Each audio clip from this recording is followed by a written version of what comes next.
Matthew chapter 5, the Sermon on the Mount, the opening salvo of the Sermon on the Mount, the Beatitudes. I talked about the last of the Beatitudes.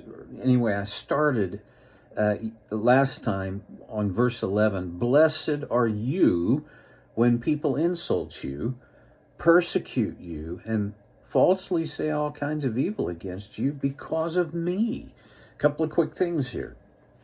The other of the Beatitudes are very general. Blessed are the meek, blessed are those who mourn, blessed are the peacemakers, right? But now he says, blessed are you.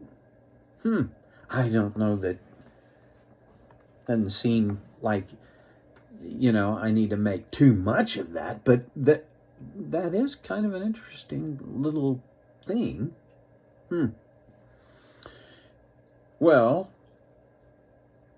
everybody who there's nobody who's going to make it all the way through their life and never have been insulted, never have had things said falsely about them, against them. I mean, everybody is going to experience this. But here's an important, I think,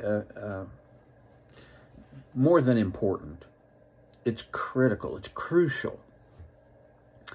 But Jesus says, because of me. I think what it comes down to is, for all of us, every follower of Jesus, every person, has two kinds of belief. One is our stated beliefs, and the other is our practiced beliefs. Sometimes there's a Grand Canyon between those two things. In my life there is, because my stated belief is that I made Jesus the owner of my life. He is my Lord and my Savior. But both, not just one or the other. Okay. Boy, there are times when my practice, my behaviors, kind of don't indicate that those are real beliefs. Does that make any sense? I mean, there are times when the message my behavior sends is, I'm still the owner. I'm still going to do what I want to do. This is my deal. Well, yeah, there are. I wish it was different, but there are. And so that when I run into trouble and difficulties and the specific things that Jesus talked about here, I want them to be the result not of my poor choices or my social anxiety or my pride, but because of Him. This, to me, for me, is a daily thing. And there are days when it's moment to moment, where I have to keep on reminding myself and then choosing to practice my belief. Okay.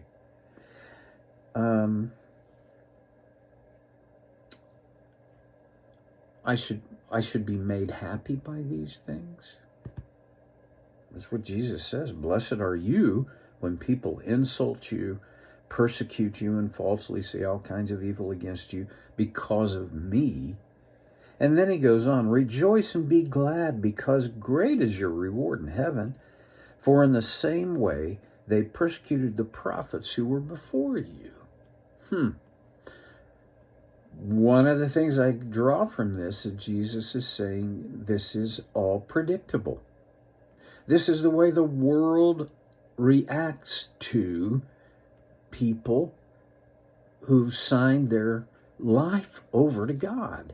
They when I am truly practicing my belief that Jesus is the owner of my life, there are going to be people who that's just going to set them off. But rejoice and be glad, Jesus says. That is so hard.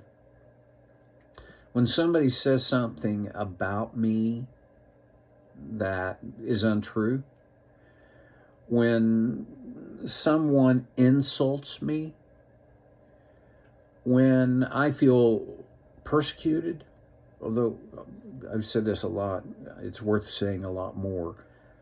We don't know persecution. But when things get hard because of people acting toward me in mean ways, I don't know what other word to use, the prescription here is rejoice and be glad. James, the half-brother of Jesus, I had a guy one time get pretty upset with me because I called him the half-brother of Jesus. But he would have had to be, because Jesus was not Joseph's biological son. He was Mary's biological son. But James was biologically both Joseph's and Mary's. Anyway, he wrote a book. Actually, he wrote a letter to the churches scattered among the nations. And he identifies himself, and he identifies who he's writing to. And then in chapter 1, verse 2, first crack out of the box. Consider it pure joy, my brothers, whenever you face trials of many kinds. Not my happy place. Facing trials? Actual trials? I face a lot of imagined trials. But James is talking about actual trials. Feeling joyful? Considering it pure joy? Sorry. I'm not wired for that. I wish I were, but that's the very same thing, I think, at least so similar to what Jesus says here. Rejoice and be glad. Not because you're set in a unique, honored position. Not exactly. However, he does say, rejoice and be glad, because great is your reward in heaven. All right. I think I said it last time. This world is not my home. My ultimate expectation and desire is to, when I die, I seize my last breath, and when I open my eyes, I'll be in the arms of Jesus, and he will usher me into my eternal home, heaven.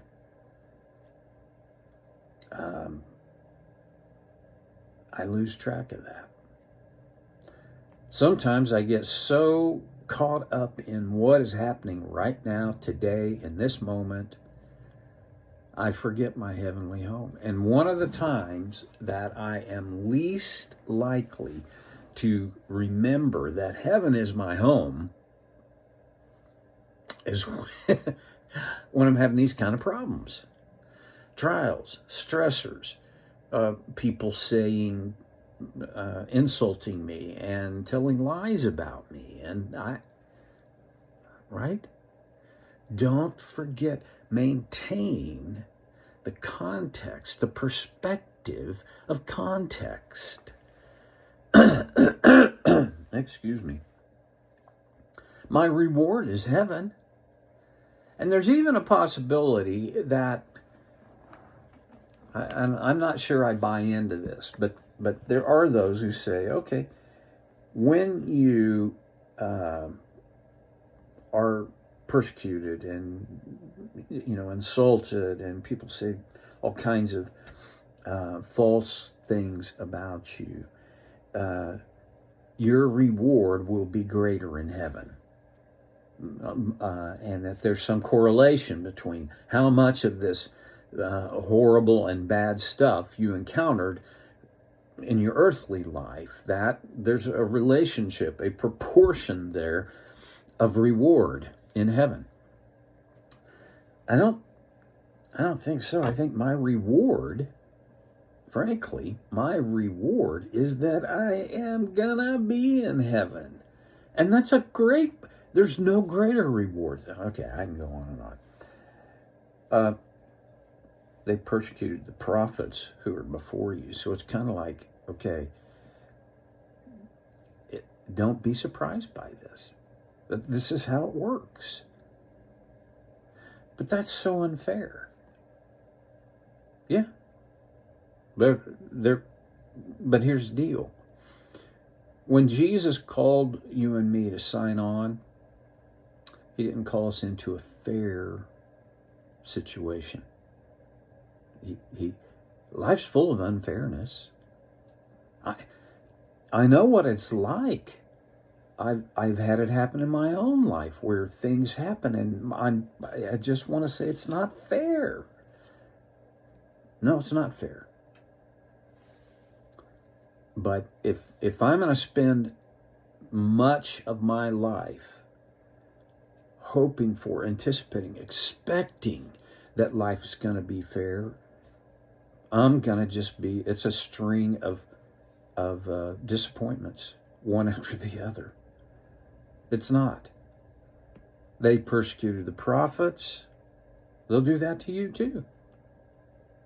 Don't forget, rejoice and be glad when this happens. Wow. All right, let's finish today by thinking about, how do I do that?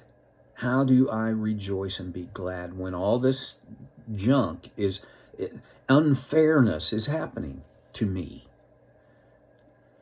Well, I already talked about one factor, and that is, this is not my home. I am temporarily here for however long I live in this body, but my destination, my reservation is already made by Jesus in heaven. This is not all there is. If I let myself slip into this frame of mind that leads me to act and react as though this is all there is, I'll never be able to rejoice and be glad about the unfair things in life. So start there. Remind yourself. It would be there's no magic in this, but it would be a pretty decent place to start every day by saying to some, use your own words, because this is not a magic formula, but it is a reminder to us, hey, I have another day here. This is not my home. I'm just passing through. Heaven is my home.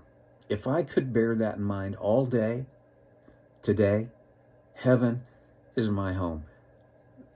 All the things that bug me, and many of the things that I anticipate because they're going to be so cool and so good, they pale in comparison to the truth, the fact, heaven is my home. Now, some people, their lives are, well, it's horrible and unfair. I'm not going to make light of that. I'm not going to minimize that. But still, their home is heaven if they place their faith in Jesus.